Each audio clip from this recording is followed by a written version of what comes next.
Okay, if you have tight hips, especially if you find that when you sit cross-legged, like me, your knees are up high, and you have a hard time, sitting cross-legged with the knees down. That can be a sign that your hips are tight. And for people like climbers, for instance, you need to be able to have some hip mobility. That may be an issue. So we're gonna work on that. So this is a variation to kind of a figure four or a pigeon stretch. We're gonna use a band here. So I've just got that band on a heavy table leg. You just want it so it's not gonna move on you. Okay, and you want it so it's pulling kind of straight to the side. So you don't want that too high where it's pulling at an angle. Just kind of get it to where it's pulling straight. Then you want that band really up high in the hip crease. Okay, so from there we're gonna kind of find that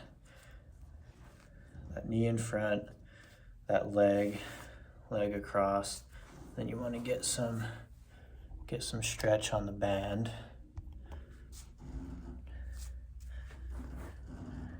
Okay, so that's going to provide some lateral distraction to the hip joint.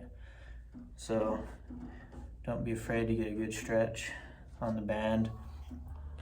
Okay, and then you're kind of sitting down into that position. Okay, should feel a stretch at the lateral hip or the outside of the hip as you kind of sink into that stretch.